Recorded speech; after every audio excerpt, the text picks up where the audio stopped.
Good evening, everyone. Thank you so much for joining today's workshop. So today's workshop is all about inner engineering of emotional intelligence. But before we get started, I'll just check out who are all the people who have joined today's session. So I have few people, and some of them are, who have already attended my last two workshops. And there are few people who are joining for the first time. So who are joining for the first time, you're going to learn a lot. Okay, the last two workshops were having a lot of learnings. So this workshop, you'll be learning about emotional intelligence. You'll feel very light. Today, when you've emptied your cup now, then think about it. When you're regularly emptying your cup, what will be the thing? You'll feel so peaceful. You'll feel so relaxed. And you feel like learning a lot of things. Okay? So with this, we are ready for today's session. Okay? So I would like to ask you a question. Have you ever replayed a conversation 20 times? Maybe a conversation from your parents. Parents are saying something, you take it to your head and you replay it. Why did my parents say this? Why did, or in your workplace, maybe your manager will be saying something and you say, why did my manager say this? Is he going to fire me? Is he going to do this to me? Or your friend says something. Do you replay that 20, 30, 40, 50 times in your mind? Yes, many a times. I have done that many a times. And of course, now Nikita has said that she has done that many a times. Have you ever got frozen during an important moment? Someone is saying something and I'm totally shocked. Arey, kya bolu? What to say? What can I say here? I'm stuck. Has it ever happened to you? Was there a moment where you have got frozen and you couldn't say anything? You couldn't move. You couldn't even tell anything in reply. But after that, what's the consequence? 20 times of replaying that conversation. Ever felt that? Have you ever said something in anger and then regretted? Oh God, why did I say that? Ever happened to anyone here? Have you ever stayed silent that you when you should have spoken? Stayed silent, saying that okay, I can't say it.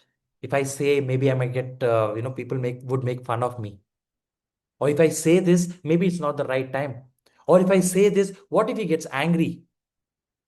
Or if I say this, what if my manager might say, I fire you, you're going out? What if that would have happened? Has all these thoughts ever come into your mind? So, what happens to you during that time? What happens to you? Head starts getting heated and body starts getting heated. We feel so bad, right? So, the question that for me that has come, and that I used to keep asking myself, if I am so intelligent, then why do emotions still overpower me? Why do emotions still overpower you? Have you ever thought of that? Now, I would say, I'm a very experienced person. I am 10 years experience in IT and I have worked in different companies. I've done this project, I've done that project, I've completed my MS, I've traveled abroad and I've taken a lot of workshop. I've met different kind of people. So I can say I'm a very intelligent person. But why does it happen to you? That emotion still overcome. It overpowers you. Anyone would like to share anything or you would like to put in the chat? What do you think might actually be going on?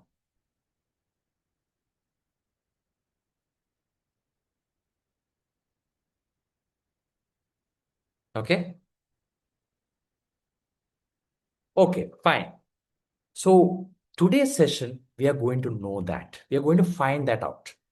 Why do emotions overpower us? Why at sometimes we react? Why some people we see, we react to them? Why only certain situations we can't handle ourselves and immediately we react to that? We don't like that situation because emotions are taking over us. It is a discomfort, right? And that is what I thought when I started PersonaQube. Hello, everyone. I'm Ravin, and I have started this platform called PersonaQube. It's a place where I help individuals to figure out how they, how they react to certain situations, because they are one person at work, one person at home, and maybe one person somewhere else. And I started this PersonaQube recently when I've seen that in my workplace. Some of them I've seen that in the students that I used to teach before. And I used to see that in various places, how people are different at different places. And I thought, okay, why don't I start PersonaQube to help everyone, come out of this kind of a problems.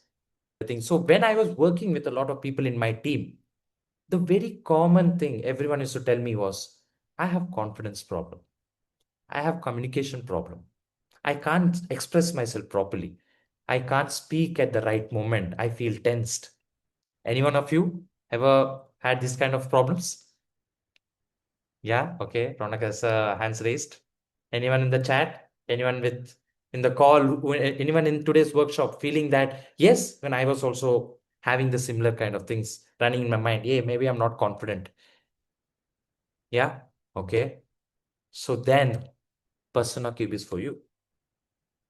Okay. Why? Because basically here, I try to integrate this version. Now, what is this integration of version? What am I saying version? Is it some software? So what am I talking about version is version of ourselves. Now I am at work. I am a manager there. I need to be a good boy. I need to be good. Okay. I need to be disciplined. I need to fake myself. But at home, I am totally a different version. I fight with my mom. I fight with my brother. I fight with my father. I fight with everyone that's there at home. Then you're a different version at home. Then one version under pressure. When you're under pressure, you totally fidget. You don't know what to do. Oh God, oh God. And you call all the lords. You remember all the lords at that time, right? I've seen some of people who do that also. So me, if I have to talk about myself, I was like that. When I was back working, so I have a different version. And when I'm there at home, I'm a different version. And when I'm under pressure, I'm a total different person. I make everyone around me totally tensed. But today I'm going to share to you what I went through. And that is why I've created this platform where I'm helping a lot of people bring out that emotion and make sure that they are integrating all the version. They have that one version, but wearing different caps. Let me give an example. So I was talking to one of my student and he said, what do you mean by different caps, same version? So let's imagine if I'm talking to my child, beta, we can't go today. Let's go tomorrow. So should I go and talk to my manager also the same way? Beta, today I can't get the project done. Shall I do it tomorrow? The manager might say, hey, what happened to you? Are you mad? Right? So that's not going to happen. So he said, okay, what does it mean? One version at different places. So I said, okay, one version at work means you are having a value system. What is that value system? When, you are a person who always thinks before you react, before you respond rather than react. And that is that one person. And that one version, when I'm at office, my manager tells something harsh. I know how to respond because I have a value system and he can't change that. That is one version. When I'm at home, I have another version, but the same version, but a different cap. When I'm talking to my mom, when I'm talking to my father, when I'm talking to my brother, I speak with a lot of calmness. I have that value system. And when I'm under pressure, I know what I'm doing. So end of this workshop, you have to get something, right?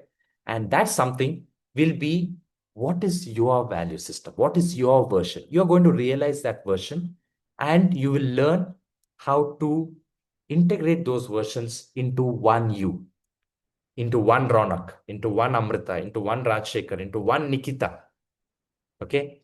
In that one version where you are at every place, you are the same, but you're wearing different cap. And that is what we are going to learn in today's workshop. Are you ready? Type in the chat. I would like to know what your problem is. So what could be a problem? Maybe it could be a problem that, oh, I have confidence problem. Oh, I have communication problem. Oh, I have something which I feel that at some time I can't speak, or at times I don't present things really well. So take some time and type out in the chat, what is that one problem you have? No problem. Keep it to yourself. And but by along the way, it will be actually coming to use to you. You'll understand how these problems you can tackle them. Okay. Like I said, Rajshekhar has very nicely said, my problem is communication and confidence. So it is the two of them he actually told. I never knew he's going to say that. Every one of us have this problem: communication, confidence, leadership. Do you feel these are the problems? Okay. So these are the problems we people say. So I've spoken to a lot of people. When I'm talking to a lot of people in my workshop and talking one-on-one with them, so most of the people say, my problem is communication. My problem is confidence. My problem is leadership skills.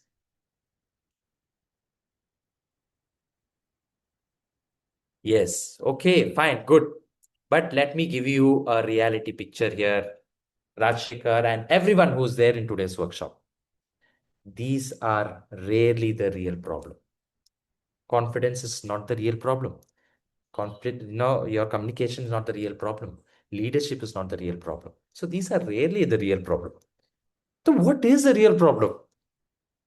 We all think, okay, I want to make sure that I want to get a good job, or I want to start my own business, or I want to do something. When I have to present something in front of my team, I get scared. It's because I lack confidence. It's because I lack communication. It's because I'm not a leader. I am not a leadership material. But these are not the problem. Something that none of us would even think about. That is the real problem. And that is emotional hijack. We all have issues with our emotion. Okay. So let me try to make you understand this. Imagine this part, the root is actually below the ocean. You know the iceberg, right? So it's below the ocean.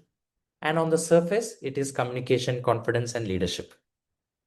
So everyone see, suppose if they say, Ravin, your communication is not good. Ravin, your confidence is not good. Ravin, you are not a leadership material. And I'll be thinking, oh, those are my problem. Let me go and improve myself. But it is all those unmanaged emotions that is actually the big problem. That is a ground root. And when we can solve that, all of a sudden, all these things also gets solved. And then once I started getting into the job, I started understanding that, oh, it's all confidence. I need to have confidence. So I used to always say, yes, I need to be confident. I am going to be very confident. And by the time I reached there, my confidence went. So then I understood it is not about motivation. It's not about inspiration. It's not about saying that, oh, I have to keep saying, I am confident. I am confident, because that is just motivation. What happens is my emotion. So I started looking into myself. What is happening there? And then I realized that I have a fear that what if I speak? What if that person laughs? What if I say, ask something, and what if it's not right? What if I pronounce something and maybe that pronunciation, the word was wrong and they make fun of me? And if they make fun of me, will they respect me anymore? Will people respect me? Will anyone else talk good about me? They will make fun of me for the rest of my life. So this emotion was running in my mind. Okay. And also another thing, which was another example which I would like to give is whenever I drive, I used to, when I was in Bangalore, when I was driving, I used to always feel very frustrated with whoever is in the traffic. I feel very frustrated. I look at them as if, they are doing some very criminal activity. So I go with that kind of aggression. And immediately what happens is, what I understand is that it's that emotion that is hijacking you. The brain is having a security guard coming in between, stopping you and immediately reacting to that situation. And after that, what happens? I feel regret. Oh God, why did I react that way? there is a security guard. So there is something called amygdala. So that, what happens? The security guard comes in between in front of your brain and it reacts. And when it reacts, immediately you react to that situation. You take all the necessary action. But after that, then brain realizes that, oh my God, what I told was wrong. What I did was wrong. And that is Same, called as emotion hijack. same here, it happens with me irregularly. Like whenever I scold my employees now, like later on I realize like why I've scolded him unnecessarily, and later on the regretting is very painful. Very true. Very true. So that regret is something that is actually causing the after effect of it. That's consequence. Very painful, sir. Yeah. So what is to be told here is that communication, confidence, and leadership, they are the ones which is not the actual problem, but the root problem is your unmanaged emotion. That is the main problem. Okay, so today you're going to learn on how to handle this emotional hijack through emotional intelligence. Because we had two other workshops, which is by read the room, where we are talking about how to read the person in the room. And the second workshop, we spoke about how you, own the room. How do you understand? How do you identify? How do you use speak framework and start talking to people? So today we are going to see on what actually hijacks it and how to handle that situation. Okay. Now, the thing what we all need to understand is there is no such thing that, high IQ. If you are having a very good knowledge, then you have very good emotional intelligence. Anyone agrees to this? Anyone disagrees to this? Handling the situation is more necessary than, sir, than having very good knowledge. For example, like my pencil, you have a very good knowledge, but you don't know how to handle the situation. That's the only problem. It's lacking you. Exactly. Very true. Very true, Ronak. And that's exactly what we all start thinking in our head. We'll be thinking that, having high IQ, we know a lot of things around the world. We know that, we know this, we know politics, we know sports, we know I'm a great manager, I'm a great employee, I do that, I do this, I'm topper of the class.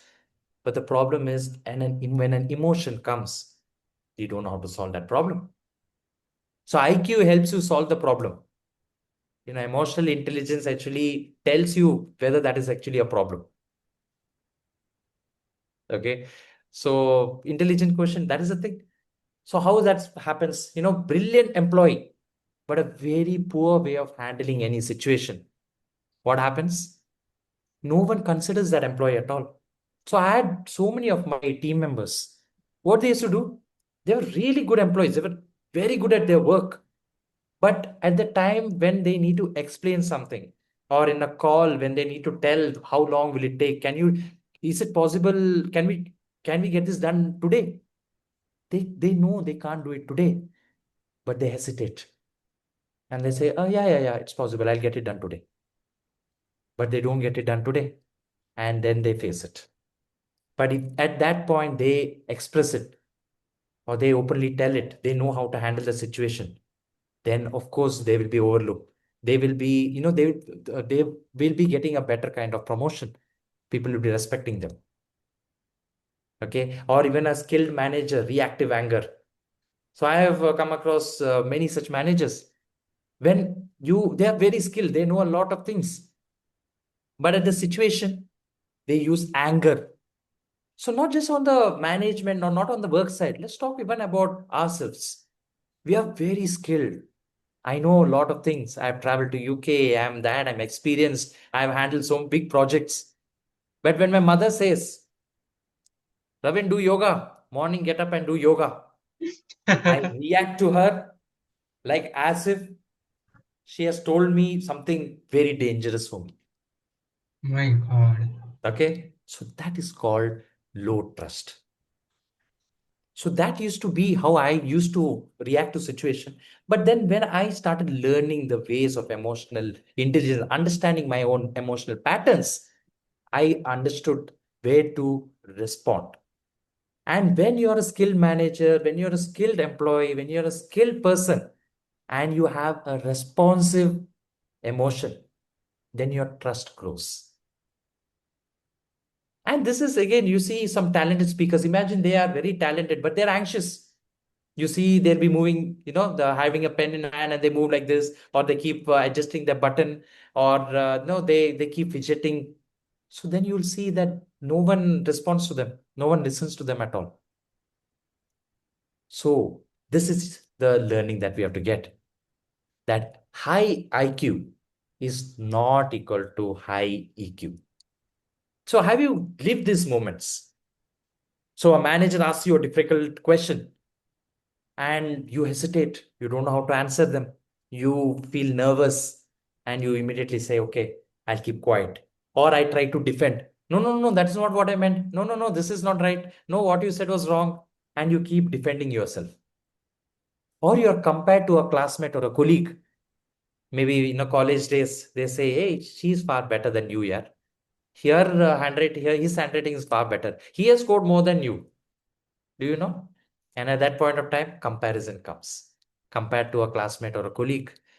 I've faced many a times when they say, why don't you learn from that person?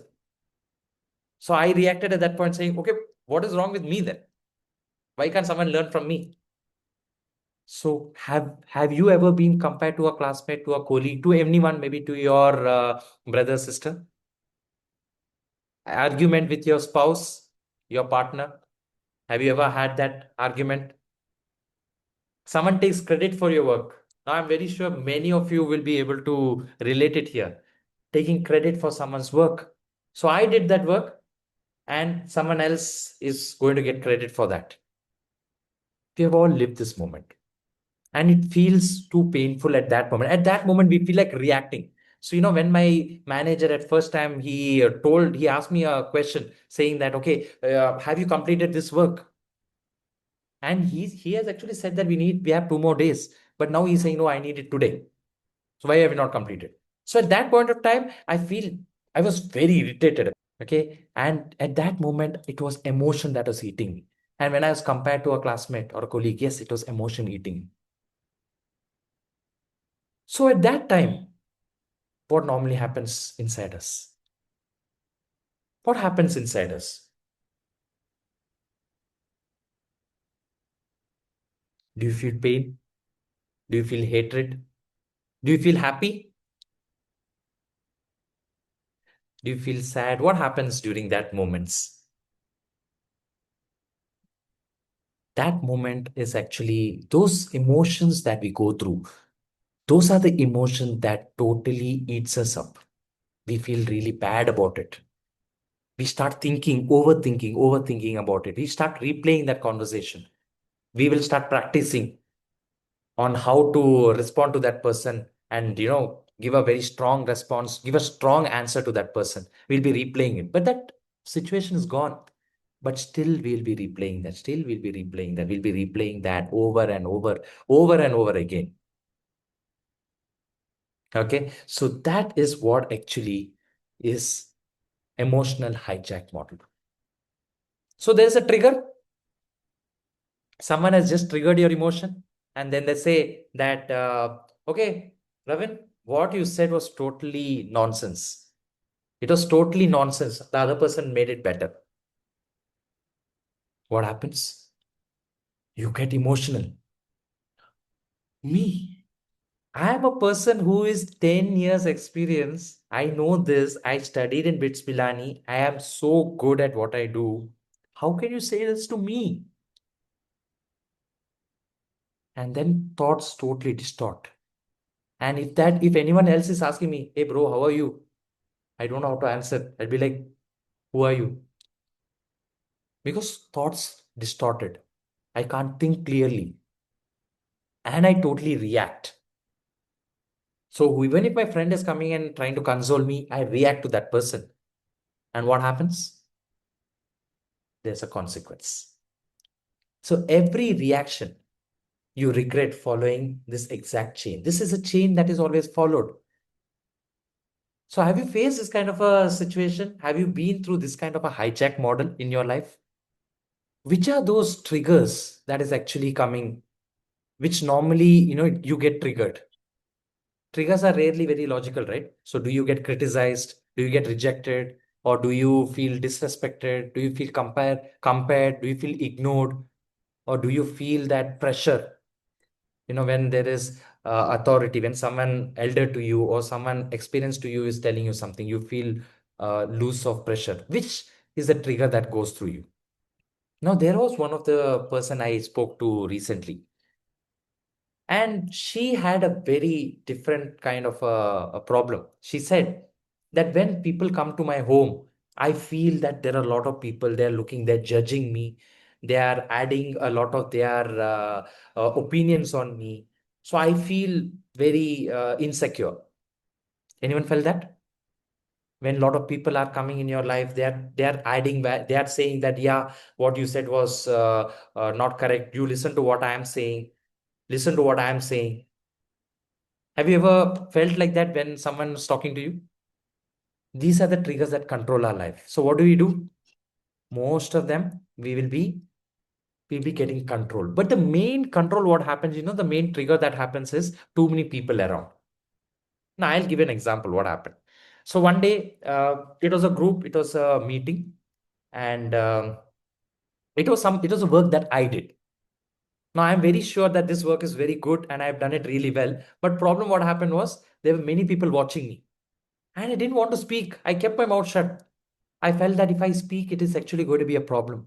But the other person who was sitting next to me, he explained it, what I did, and he got a lot of appreciation.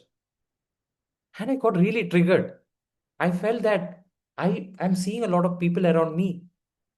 I felt that no one is going to explain this as well as I do. But someone else explained and he got a good credit for it. And I felt really bad. It was a very big of a trigger for me. So, like how you said, disrespect, authority pressure, it could be even comparison, it could be ignored. These are all the basic triggers that is always controlling us the most. Okay. So, these emotional reactions are very expensive. What happens to that? We have a very poor self image.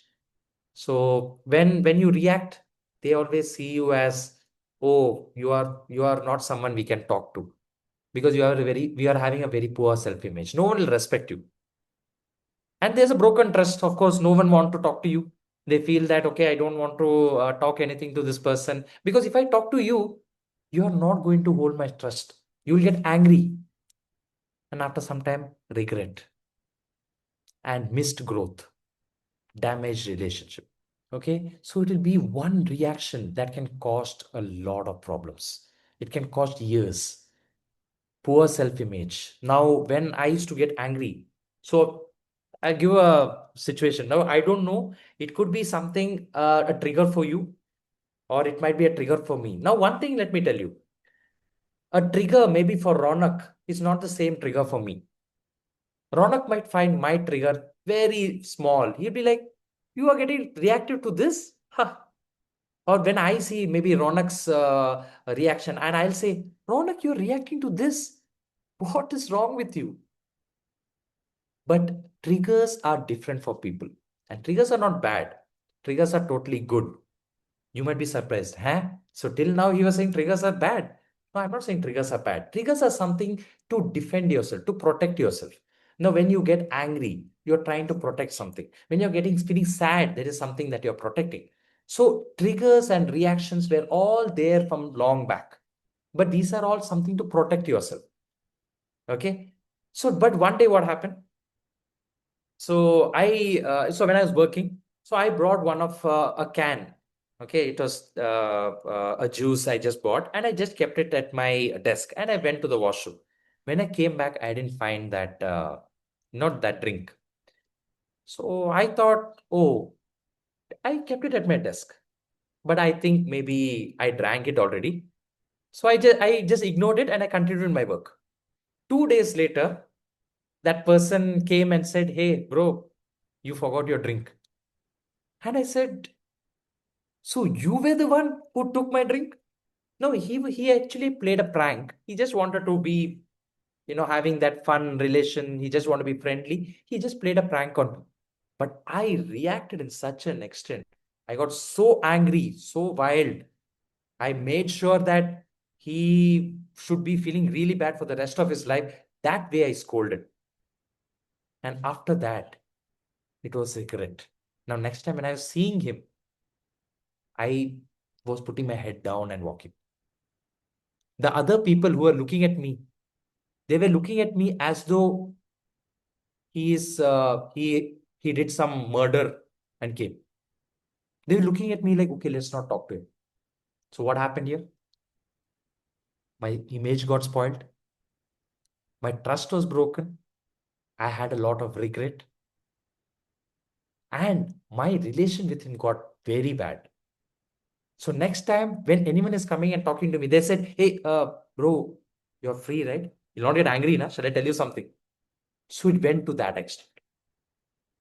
Has it ever happened to anyone in this call, in this workshop? Anyone has faced this kind of situation? Okay. So was it expensive? Very expensive, very costly, right? Now, these are the emotions that we normally go. That is very, very painful. We always think, oh, why did I tell that? I should not have said that. And then that eats us up. Now, I want to do a small activity here. Take a pen and paper. I'll give you 90 seconds time, maybe a 1 minute or so. I want you to write what is your one strongest trigger. Now, most people know what the reaction is, right? So we get angry, others see what's anger. But what we do is we need to actually have a control for it. Okay, we all know the reactions, but few know the patterns. What does it mean by that? Okay, let me tell you. So let me take the same example of the juice I bought. Now I bought the juice. He took the juice and he played a prank with me. He kept the juice in his desk. And I totally thought that, oh, I drank it. And I got back to my seat thinking that I forgot. So now I was slightly irritated with that situation that he took this juice and he tried to play a prank on me. So when I later got to know, when I got that juice, I reacted. I got angry. So what is the pattern I felt? Anyone wants to know what kind of pattern? Pattern meaning what actually triggered me? Can you list? Can you put in the chat? Who are all there in the chat? Put in the chat. What are the things that triggered me? What were my triggers? You think about it. You are there, you have the juice, someone played a prank on you, you felt really bad, and then you got angry. What were the triggers? What actually triggered you to get angry? You lead the team, and if the things won't go according to your wish or according to your fulfillment, then you'll get angry at your employees. Hey, why you did like that? And same thing happened with me also in the office. Whenever I was attending the client and the employee is telling like you are doing something wrong, and later on I said scolding him, and later on he told to my father, hey, what your son is doing, and later on my father scolded me very badly, like why did you scold the employee, because he was telling for your right itself. I told like even I also know how to attend clients and sell the products. Yeah. So actually, see, if you notice here also, the one thing is that there was a trigger. Okay. Now something triggered him. Even in Ronek's example. So the trigger was that what if they don't listen to me? Or what if I get angry and if I so the trigger was something, even in my case, if I see the trigger was that I saw a pattern that if this guy does this, I normally get angry when I am being insulted. Okay, I think I normally get angry if I take it too personal. Okay, so you notice a pattern here. So now when that person gave me the water bottle, I'd be like, I mean the juice. So I could have told, hey, what, bro? Why did you do this? So I identified, oh, he made fun of me. Now he will laugh, others will laugh. So if I laugh, if they laugh at me, it's okay. It's just a game. It's just a small prank. It's totally fine. Ignore it and move on. So that reaction, I need to identify the pattern. I need to control that and what actually drives it. So is it my ego? Is it my anger? Is it any pattern that is actually causing this reaction? So that reaction, if I'm able to identify the pattern, I'll be able to control it. Ego is the first one. Okay, so that is where I got my ego. I started thinking that, oh, I am much senior to him. How dare he prank me? I am much, knowledgeable than him. How dare he prank me? How are all laughing at me? They should respect me. So that ego was a pattern. But when I realize that pattern, I need to control that pattern. What drives that anger? That is where I will start getting better. Okay, so it's not patterns, it's not reactions that is actually giving you the transformation. It is the patterns. Okay, and only few people only can get the patterns. They can understand those patterns. And that is where, your actual transformation begins. Now, I want you to take few minutes. I want you to give a rating for yourself. Where do you break under pressure? So there is again a small activity for you. Each of these are, some of the what do you say, points that you can actually check with yourself. So awareness. Do I notice what is happening inside me? So when you're angry, do you notice what's happening? Oh, I'm feeling insecure. Oh, I want to protect myself. That's why I'm angry. Do you notice that? Then give a rating for yourself between 1 to 10. How aware are you at that situation? 10, you're very aware. 1, not at all aware. And emotional regulation. Can I feel without losing control? Okay, so yeah, Ronak, Rajshekar, you can write it in your paper. Emotional regulation. Can I feel without losing control? So am I keeping my a steady mind, steady reaction? Does that happen? If it is 10, you feel you are very much in control, give a 10. If you cannot keep yourself in control, give a 1. 5, yeah, you are sort of yes or no. Okay, thinking clarity. At that time, do you think clearly under stress? When you're stressful, do you think clearly? Or do you just react? Do No, you, sir, do you in fact, we can't think clearly. exactly when you're in stress, do you think clearly or do you keep be in stress? Or do you totally be distorted? So if you're thinking very clearly, you know what you're taking, the next step you're taking correctly, then give a 10. If the next step you feel that you're not giving it, you're not having that clarity while thinking, then response maturity. Do I choose to respond or react? Do I respond or do I react? Suppose if someone says again, taking the example of the juice bottle, and did I respond or react? Did I react? What?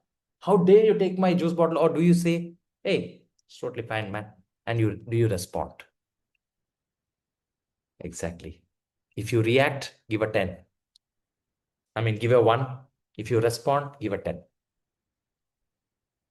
And presence. Do I stay grounded? If you are humble, if you feel at those kind of pressure situation, you remain humble, you remain calm, you remain cool, you smile, then give a 10. If at those type of situation, you don't remain calm, you don't remain cool, your totally face goes in totally, Chandramukhi or that kind of mode, then give a 1.